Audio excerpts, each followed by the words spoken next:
सबसे पहले आपको गूगल क्रोम या फिर गूगल को ओपन कर लेना है। ओपन करने के बाद आपको सर्च करना है मानू मानू डिस्टेंस। आपको सर्च करना है मानू डिस्टेंस। इस तरीके से आपको सर्च कर लेना है। सर्च करने के बाद आपको डिस्टेंस, सबसे पहले आपको गूगल क्रोम या फिर गूगल को ओपन कर लेना है। ओपन करने के बाद आपको सर्च करना है मानू मानू उसके बाद आपको एडमिशन लिखना है, एडमिशन, मानू एडमिशन। उसके बाद डिस्टेंस आपको लिख देना। इस तरीके से आपको सर्च कर लेना है। डिस्टेंस आपको लिखने के बाद आपको सर्च कर लेना है। सर्च करने के बाद मैं आपको स्टेप बाय स्टेप बताऊंगा कि आपको किस तरीके से आप जो है आसानी के साथ जो है एडमिशन ले सकते हैं। उसके बाद यहाँ पे एक आपको ऑप्शन मिल रहा है होम मानू, इस पर आपको क्लिक कर देना है। क्लिक करने के बाद आपको थोड़ा सा वेट करना है। स्टेप बाय स्टेप पूरा प्रोसेस बताऊंगा कि आपको फॉर्म कैसे भरना है डिस्टेंस मोड का। उसके बाद यहाँ पे आप देख सकते हैं, यहाँ पे एक आपको ऑप्शन मिल रहा है एडमिशन। यहाँ पे देख सकते हैं एडमिशन 2024 और 25, इस पर आपको क्लिक कर देना। क्लिक करने के बाद इस तरीके का ओपन हो जाएगा। उसके बाद आपको यहाँ आना है। यहाँ पे देख सकते हैं कि न्यू रजिस्ट्रेशन पे आपको क्लिक कर लेना। और यहाँ पे आप देख सकते हैं बताया गया है कि सबसे पहले आपका नाम और अदर्स डिटेल पूछा जाएगा। उसके बाद आपके पास जो है 10th की मार्कशीट के हिसाब से आपको फॉर्म को फिलअप करना। जैसे अगर आपका 10th की जो भी मार्कशीट में है, फोकानिया की जो भी मार्कशीट में आपका नेम है, डेट ऑफ बर्थ है, फादर्स नेम, मदर्स नेम है, वही यहाँ पे आपको फिल कर लेना। उसके बाद आपको पता है रजिस्ट्रेशन और ईमेल एड्रेस आपको करेक्ट तरीके से डालना है ताकि जो है बाद में उसको ओपन कर ले। तो सबसे पहले यहाँ पे आपको एप्लीकेशन नेम फिल कर लेना है। उसके बाद यहाँ पे आपको एप्लीकेंट ईमेल आईडी आपको यहाँ पे आपको फिल करना है। उसके बाद कंफर्म ईमेल आईडी यहाँ पे आपको फिल कर लेना है। यहाँ पे आपको पासवर्ड एक फिल कर लेना है। पासवर्ड आपको ईमेल आईडी का पासवर्ड यहाँ पे आपको फिल करना है, या फिर आप जो है नया क्रिएट भी कर सकते हैं। उसके बाद यहाँ पे आप देख से बताया गया है कि पासवर्ड जो आपका 6 कैरेक्टर का होना चाहिए, यानी कि जो पासवर्ड आपको बनाना है तो कम से कम मिनिमम जो है 6 कैरेक्टर्स होना चाहिए। जैसे अगर आपका नाम है अरशद तो ARSH लिख देना आपको। उसके बाद @ या फिर आपको हाज लिखने के बाद 1 2 3 लिख देना। इस तरीके से आपको पासवर्ड बना लेना। उसके बाद कंफर्म पासवर्ड आपको यहाँ पे फिल करना है। उसके बाद यहाँ पे आपको मोबाइल नंबर फिल करना है। उसके बाद यहाँ पे आपको मोबाइल नंबर फिल करना है। मोबाइल नंबर फिल करने के बाद यहाँ पे एक आपको देख सकते हैं कि ऑप्शन मिल रहा है कैप्चा का। कैप्चा यहाँ पे आपको फिल कर लेना। फिल करने के बाद यहाँ पे आपको रजिस्टर पर आपको क्लिक करना। उसके बाद यहाँ पे आप देख सकते हैं कि आगे का जो प्रोसेस है कि इंटर द ओटीपी मेल पर जाएगा। यहाँ पे आप देख सकते हैं तो आपको जो भी मेल पर ओटीपी किया है यहाँ पे ओटीपी आपको फिल कर लेना है। यहाँ पे टाइम देख सकते हैं कि 14 मिनट टाइम मिल रहा है। उसके बाद यहाँ पे देख सकते हैं कि कैप्चा आपको फिल कर लेना। जो भी यहाँ पे कैप्चा है कैप्चा फिल कर लेना। उसके बाद यहाँ पे आपको ऑप्शन मिल रहा है सबमिट ओटीपी का, इस पर आपको क्लिक कर देना है। हमारा सक्सेसफुल हो चुका है। उसके बाद यहाँ पे देख सकते हैं कि रजिस्टर्ड ईमेल आईडी यहाँ पे शो कर रहा है। उसके बाद पासवर्ड कर रहा है। यहाँ पे आपको कैप्चा फिल कर लेना। जो भी यहाँ पे कैप्चा है कैप्चा आपको फिल कर लेना। स्टेप बाय स्टेप मैं आपको बता रहा हूँ कैसे आपको आसानी के साथ अपने मोबाइल या फिर लैपटॉप से फॉर्म भर सकते हैं। उसके बाद यहाँ पे आप देख सकते हैं कि यहाँ पे ऑप्शन उनका आ चुका है, कंप्लीट हो चुका है। अब complete profile step by step बताऊंगा। अगर आपको एमए का हो या फिर अगर आपको एमए हो, बीए हो, जिसका भी अगर आपको फॉर्म भरना है या फिर आपको डिप्लोमा वगैरह का फॉर्म भरना है तो आसानी के साथ इसी प्रोसेस से फॉर्म भरेंगे। यहाँ पे आप देख सकते हैं ओपन हो चुका है। सबसे पहले आपको नेम यहाँ पे आपको फिल कर लेना है। जो भी आपका नेम है यहाँ बताया गया है कि मैट्रिकुलेशन, यानी कि जो भी आपका मैट्रिक पे नेम है वही यहाँ पे नाम आपको फिल कर लेना है। उसके बाद यहाँ पे देख सकते जेंडर, तो अगर आप मेल है तो मेल फिल कर लेना। उसमें कैटेगरी बताया गया है कि जनरल।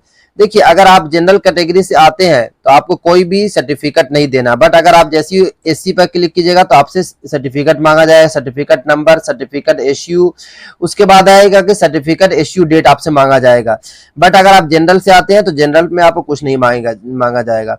उसके बाद यहाँ पे आप देख सकते हैं कि ईमेल आईडी खुद ब खुद शो कर रहा है। उसके बाद आपको अपना डेट ऑफ बर्थ आपको फिल कर, जो भी डेट आपका आता है डेट ऑफ बर्थ है यहाँ पे। उसके बाद मंथ, जो भी मंथ में आपकी पैदाइश है मंथ करना है। उसके बाद जो भी ईयर्स में आपकी पैदाइश है वो ईयर्स आपको यहाँ पे फिल कर लेना है। फिल करने के बाद जो भी ईयर्स आपका आता है वो ईयर्स आपको फिल कर लेना है। फिल करने के बाद यहाँ पे आपको ब्लड ग्रुप, जो भी ब्लड ग्रुप है, बट अगर आपको यहाँ पे कुछ नहीं है जैसे यहाँ पे देख सकते हैं कि ब्लड ग्रुप में अगर आपको कोई ऑप्शन नहीं मिल रहा, यानी कि आपने चेक नहीं करवाया, तो आपको इसको छोड़ देना, वैसे ही छोड़ देना।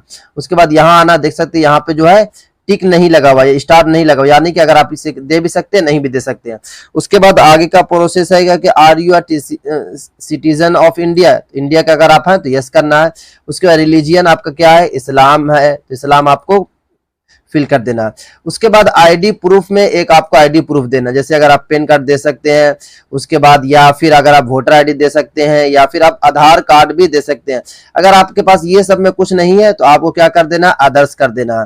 बट अगर आपके पास पैन कार्ड, राशन कार्ड कुछ है तो आप कर सकते हैं। अदर करने के बाद यहाँ पे आईडी प्रूफ का नंबर आपको फिल कर देना, यानी कि अदर्स में अगर आप आधार डालिएगा, उसके बाद आधार कार्ड आपको नंबर फिल कर लेना, क्योंकि आधार कार्ड तो हर ही पर रहता है, पैन कार्ड या फिर वोटर आईडी बहुत सारे बच्चों पर नहीं रहता है, बट आधार कार्ड रहता है। तो आधार कार्ड के यहाँ पे आधार कार्ड का आपको नंबर फिल कर देना। उसके बाद फैमिली डिटेल्स में आपको मदर्स नेम यहाँ पे फिल कर लेना है। उसके बाद ऑक्यूपेशन, यानी कि मदर्स जो आपकी है क्या कहती हैं, अगर आपकी हाउस वाइफ है तो आपको हाउस, यानी कि आपको आदर्श कर देना। अगर होम मेकर है तो होम मेकर कर देना, या फिर सेल्फ एम्प्लॉयड है तो सेल्फ कर देना, या फिर बिजनेस करती है तो बिजनेस कर देना। मैं यहाँ पे अदर कर देता हूँ।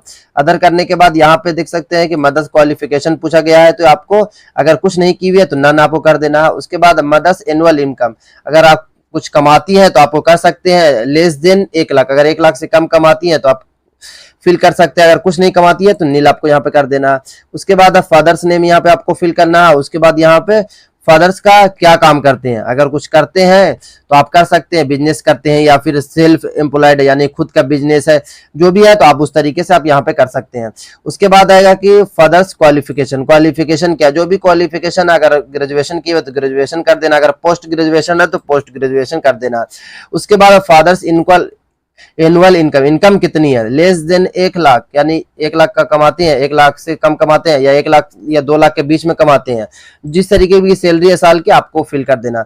उसके बाद इमरजेंसी कॉन्टैक्ट नंबर, तो इमरजेंसी कॉन्टैक्ट नंबर में आपको अपने घर का गार्जियन का नंबर देना है, ताकि अगर किसी तरीके कोई भी दुश्वारी आएगी तो यूनिवर्सिटी वाले आपको डायरेक्ट आपको कॉल करेंगे। तो आपको याद रखना है कि हमेशा इमरजेंसी में आपको जो नंबर देना है वो अपने फादर्स का नंबर देना, जो चालू नंबर हो। उसके बाद फादर गार्जियन एनुअल इनकम, यहाँ बताया गया है कि फादर या गार्जियन की एनुअल इनकम, तो यहाँ पे भी आपको अगर आपने 1 से लेकर 2 लाख कर दिया तो यहाँ पे भी आपको इस तरीके से कर देना। उसके बाद यहाँ पे देख सकते हैं अदर कैटेगरी, बताया गया है कि क्या आपकी बॉडी में किसी तरीके की कोई दिक्कत है, तो आप अगर हैं, जैसे अगर आपको कुछ है तो कर सकते हैं कि फिजिकल या फिर विजुअल या फिर हियरिंग, यानी कि सुनने में दिक्कत है, चलने फिरने में दिक्कत, कुछ नहीं है तो नॉन एप्लीकल कर देना। उसके बाद यहाँ पे कश्मीरी माइग्रेंट, यानी कि आप कश्मीर के, यस अगर हैं तो यस करना, नहीं तो आपको नो करना। उसके बाद पूछा गया prime minister special scholarship scheme for Jammu and Kashmir student, यानी कि आपको पता है कि प्राइम मिनिस्टर जो स्कीम है जम्मू एंड कश्मीर को मिलती है। अगर आप इधर के हैं, अगर आप बिहार, यूपी, झारखंड वगैरह के हैं, कश्मीर के नहीं है तो आपको नोट कर देना। उसके बाद यहाँ पे बताया गया है कि ward of ex serviceman and self, यानी कि क्या आपके कोई फादर्स वगैरह या फिर कोई आपके दादा वगैरह एक सर्विसमैन रह चुके हैं, या फिर तो अगर आप रह चुके हैं तो आपको यस करना, नहीं तो यहाँ पे आपको नो करना। नो करने के बाद यहाँ पे आपको देख सकते हैं कि name of the account holder, यहाँ पे बताया गया कि थोड़ा सा आपसे अकाउंट के बारे में पूछा जा रहा है। देख सकते हैं कि bank detail for financial assistance and refund, अगर आपका है तो यहाँ पे आपको क्या करना है कि आपका अकाउंट नंबर नेम फिल कर देना है। उसके बाद अकाउंट नंबर, या उसके बाद यहाँ पे कंफर्म अकाउंट नंबर, उसके बाद कौन बैंक में, जो भी बैंक आपका वो बैंक आपको, अगर पीएनबी का है तो पीएनबी कर देना, बैंक ऑफ बड़ौदा तो बैंक ऑफ बड़ौदा कर देना। अगर मैं आपको बताता हूं कि अगर आपको इसमें कुछ डिटेल नहीं डालना तो अब इसको छोड़ सकते हैं, यानी कि ये वाला जो खाना है इसे आप छोड़ सकते हैं, किसी की कोई दिक्कत नहीं होगी। अब इसके बाद आएगी कोरेस्पोंडेंस एड्रेस पूछा जा रहा है, तो एड्रेस जो भी आपके आधार कार्ड में है, पहले आपको एड्रेस लाइन 1 आपको फिल कर लेना है, अगर आपने गांव का नाम लिखना है। उसके बाद आपको क्या करना है, अपने पंचायत या फिर अपने जो है ब्लॉक का यहाँ पे नाम फिल करने। उसके बाद कंट्री में आपको इंडिया फिल कर लेना है। इंडिया फिल करने के बाद स्टेट, अगर आप बिहार के हैं तो बिहार कर लेना है। उसके बाद डिस्ट्रिक्ट, जो भी डिस्ट्रिक्ट आप आते हैं, अगर आप जिस भी डिस्ट्रिक्ट से आप आते हैं तो डिस्ट्रिक्ट का नाम यहाँ पे आपको फिल कर लेना है। फिल करने के बाद यहाँ पे पिन कोड आपको फिल कर लेना है। फिर करने के बाद अब जो बताया गया है कि क्या आपका जो कोरेस्पोंडेंस एड्रेस और जो है परमानेंट एड्रेस, अगर आपका दोनों का सेम है तो आपको इस पर आपको देख सकते हैं यहाँ पे एक आपको ऑप्शन मिल रहा है टिक का, टिक पर क्लिक कर देना। देखिए आपको मैं बता देता हूं कि कोरेस्पोंडेंस एड्रेस आपको सही तरीके से डालना है, क्योंकि एड्रेस ऑफ SLM यानी कि जो यूनिवर्सिटी की आपकी बुक इसी एड्रेस पर भेजी जाएगी। तो अगर आप थोड़ी सी भी गलती डालिएगा तो आपकी जो बुक्स होगी या फिर आपकी जो आने वाले वक्त में आपकी जो सर्टिफिकेट वगैरह आएगी या फिर कोई भी डॉक्यूमेंट्स वगैरह जो वहां से यूनिवर्सिटी से आएगा तो इसी एड्रेस पर आएगा। तो एड्रेस आपको सही डालना है, क्योंकि आपको 2 महीने के या 3 महीने के अंदर में आपकी जो है बुक्स आपके एड्रेस पर आ जाएगी। उसके बाद जो है एड्रेस पर आने के बाद उसी से आपको तैयारी करना है, तो एड्रेस में बिल्कुल भी आपको गलती नहीं करना। उसके बाद यहाँ पे एक आपको ऑप्शन मिल रहा है सेव एंड नेक्स्ट पर, इस पर आपको क्लिक कर देना। चलिए जल्दी जल्दी मैं पूरा डेटा को फिल कर लेता हूं, उसके बाद मैं सेव एंड नेक्स्ट पर क्लिक करता हूं, आपको क्लिक कर देना। उसके बाद यहाँ पे आप देख सकते हैं कि आ चुका। एक मतलब इसको आपको जरूर को मिला लेना, सबको मिलाना जरूर है, क्योंकि अगर आपको लगता है कि इसमें अगर आप मिलाते हैं, मिलाने के बाद आपको कुछ गलत लग रहा तो फौरन यहाँ पे एक ऑप्शन मिल रहा है अपडेट का, अपडेट पर आपको क्लिक कर लेना। जैसे आप क्लिक कीजिएगा उसके बाद फिर आपको सही करना, सही करने के बाद नेक्स्ट पर आपको क्लिक करना। एबीसी आईडी कैसे बनाना है तो यहाँ पे एक आपको ऑप्शन मिल रहा है क्लिक हियर पे क्लिक कीजिए, या फिर आप गूगल क्रोम से भी एबीसी आईडी को बना सकते हैं, या फिर अगर आप सर्च कीजिएगा यूट्यूब पर कि एबीसी आईडी कैसे क्रिएट करें तो बहुत सारे आपको वीडियो मिल जाएगा, वहां से देखकर आप एबीसी आईडी क्रिएट कर सकते हैं। उसके बाद आएगा कि डीईबी आईडी को भी आपको वैसे ही क्रिएट करना, जैसे आपकी एबीसी आईडी क्रिएट होगी उसके बाद आपकी डीईबी आईडी भी क्रिएट हो जाएगी। उसके बाद यहाँ पूछ रहा है कि क्या आप अर्बन या रूरल, क्या आप शहर से के हैं या फिर अगर आप गांव के हैं। तो अगर आप गांव से हैं तो आपको गांव क्लिक कर लेना है, अगर आप शहर से हैं तो शहर आपको क्लिक कर लेना है। उसके बाद यहाँ पे आपको ऑप्शन मिल रहा है कि क्या आप काम वाम करते हैं, तो अगर आप काम करते हैं, कोई आप एम्प्लॉयड हैं तो आपको यस करना, नहीं तो नो करना। नो करने के बाद यहाँ पे आपको सेव एंड नेक्स्ट का ऑप्शन मिल रहा है, सेव एंड नेक्स्ट पे आपको क्लिक कर लिया। उसके बाद यहाँ पे नेक्स्ट आपको कर देना है। नेक्स्ट करने के बाद थोड़ा सा आपको वेट कर लेना है, आगे का जो प्रोसेस है वो ओपन हो रहा है। देख सकते हैं कि हमने ये प्रोग्राम में ये रखा हूँ। उसके बाद ये देख सकते हैं, उसके बाद मॉडर्न इंडियन लैंग्वेज जो भी सेलेक्ट मैं लैंग्वेज किया हूँ वहाँ पे स्टेटस देख सकते हैं। उसके बाद यहाँ पे आपको नेक्स्ट ऑप्शन मिल रहा है, नेक्स्ट पर मैं क्लिक कर देता हूँ। क्लिक करने के बाद यहाँ पे आप देख सकते हैं सारा का सारा हम जो डॉक्यूमेंट्स वगैरह था यहाँ पे हमारा आ चुका है। उसके बाद देख सकते हैं कि यहाँ पे एक ऑप्शन मिल रहा है नेक्स्ट का, नेक्स्ट पर आपको क्लिक कर देना। जैसे ही नेक्स्ट कीजिएगा उसके बाद यहाँ पे आप देख सकते हैं कि एलिजिबिलिटी में पूछ रहा है कि क्या आप मतलब कि 12th पास है, तो आप पास है तो आपको यस कर लेना है। उसके बाद आपको do you have knowledge of Urdu, अगर है तो यस करना है। उसके बाद पूछ रहा है कि मदरसा या यानी कहाँ से आप पढ़े हुए हैं, तो आपको मदरसा से अगर आप पढ़े हुए हैं ये मदरसा से करना है, अगर एनी बुट से पढ़े हुए हैं तो एनी बुट करना। उसके बाद आपको जो भी यहाँ पे बेसिक डिटेल मांगा जा रहा है आपको बेसिक डिटेल को फिलअप कर देना, जैसे कौन से साल में आप पास किया था, आपका परसेंटेज क्या। उसके बाद सेव एंड नेक्स्ट पर आपको क्लिक कर देना। क्लिक करने के बाद आपको थोड़ा सा वेट करना है, क्योंकि वेबसाइट जो है थोड़ा स्लो काम करती है। उसके बाद यहाँ पे आपको देख लेना है कि नेम ऑफ, उसके बाद यहाँ पे आपको नेक्स्ट पर आपको क्लिक कर देना। क्लिक करने के बाद आपको थोड़ा सा वेट कर लेना है, क्योंकि इसके बाद जो है बेसिक डिटेल आपसे मांगा जाएगा, क्योंकि उसके बाद नेक्स्ट करने के बाद आपको थोड़ा सा और वेट कर लेना। यहाँ पे आप देख सकते हैं कि अब क्या करना है कि आपको अपलोड करना डॉक्यूमेंट्स। देख सकते हैं कि पहले में आपको क्या करना है कि 10th की मार्कशीट और 10th की सर्टिफिकेट को अपलोड कर देना। अगर आपकी सर्टिफिकेट नहीं है तो सर्टिफिकेट की जगह पे आपको मार्कशीट अपलोड कर देना। उसके बाद आपसे 12th की मार्कशीट और सर्टिफिकेट मांगा जाएगा, वो आपको अपलोड करना है। उसके बाद यहाँ पे देख सकते हैं कि सपोर्टिंग डॉक्यूमेंट सर्टिफिकेट आपसे मांगा जा रहा है नॉलेज ऑफ उर्दू, तो यहाँ पर भी आपको उर्दू यानी कि 10th की आपको सर्टिफिकेट को अपलोड कर देना।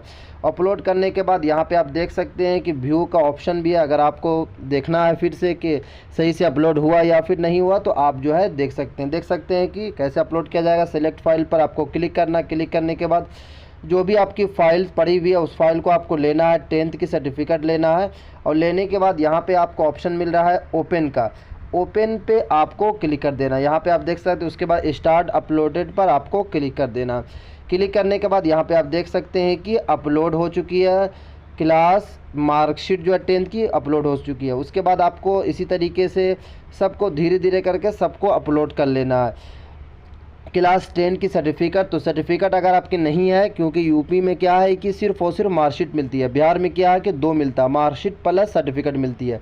उसके बाद आपको इसी तरीके से इसी प्रोसेस से आपको अपलोड कर लेना, क्योंकि मानो डिस्टेंस मोड में एडमिशन फॉर्म भरने का जो प्रोसेस है थोड़ा सा चेंज किया गया। पिछली बार जो था बहुत ही आसान था। यहाँ पे देख सकते हैं व्यू पर अगर आप क्लिक कीजिएगा तो आपको सर्टिफिकेट दिख जाएगी कि आपकी सर्टिफिकेट सही तरीके से अपलोड हुई या फिर नहीं हुई, या फिर दूसरी अपलोड हो गई क्या, तो आपको उसी पर क्लिक करके आप उसे चेक कर सकते हैं। यहाँ पे आप देख सकते हैं कि ये ओपन हो चुकी है। उसके बाद जो है आपको सपोर्टिंग उर्दू जो आपसे नॉलेज पूछा जा रहा है उसमें भी आपको 10th की ही सर्टिफिकेट को अपलोड कर देना। उसके बाद अगर इसको आपको डिलीट करना चाहते हैं तो इसको यहाँ पे देख सकते हैं कि डिलीट करके फिर आप दूसरी भी सर्टिफिकेट को अपलोड कर सकते हैं। इसी प्रोसेस से जो है आपको सबको अपलोड कर देना है। सर्टिफिकेट अपलोड करने के बाद यहाँ पे आप देख सकते हो ऑप्शन मिला प्रीव्यू का, इस पर आपको क्लिक कर लेना। क्लिक करने के बाद आप जो है नेक्स्ट प्रोसेस पर आ गए। उसके बाद आपको सही तरीके से सब मिला लेना कि आपने क्या आप सेलेक्ट किया। देख सकते हैं बैचलर ऑफ आर्ट्स है, उसके बाद मॉडर्न इंडियन लैंग्वेज में हिंदी सेलेक्ट किया गया है, जो भी आपको सेलेक्ट कर लेना है। उसके बाद आपको नीचे आना है। नीचे आने के बाद यहाँ पे आप देख सकते हैं कि पे फी का आपको ऑप्शन मिल रहा है। यहाँ पे आप देख सकते हैं कि अपलोडेड, यानी कि सारा डॉक्यूमेंट्स हमारा अपलोड हो गया। पे फी पर आपको क्लिक कर देना है। क्लिक करने के बाद आपको थोड़ा सा वेट कर लेना है। उसके बाद आपको जैसे ही आप पे फी पर क्लिक कीजिएगा उसको आप नेक्स्ट प्रोसेस पर आ जाएंगे, क्योंकि यहाँ पे आप देख सकते हैं कि ओपन हो रहा है। वेबसाइट जो है थोड़ा स्लो काम करती है, मानो कि जो वेबसाइट है ऑफिशियल जो वेबसाइट थोड़ा स्लो काम करती है। उसके बाद यहाँ पे आप देख सकते हैं कि सारा हमारा कुछ आ चुका है PWD। उसके बाद आने के बाद यहाँ पे आपको एक ऑप्शन मिल रहा है नीचे में, देख सकते हैं verify the details by clicking on the check box. तो सब पर आपको क्लिक कर देना। इस तरीके से सारे पर आपको टिक लगा देना। जो जिस तरीके से मैं टिक लगा रहा हूँ आपको भी अपने कर्सर से सब पर टिक लगा देना। टिक लगाने के बाद यहाँ पे आप देख सकते हैं कि एक ऑप्शन मिल रहा है पेमेंट गेटवे। यहाँ पे एक ऑप्शन मिल रहा है, इस पर आपको क्लिक कर देना है। जैसे ही आप क्लिक कीजिएगा आपका जो है पेमेंट जो है सक्सेसफुल हो जाएगा।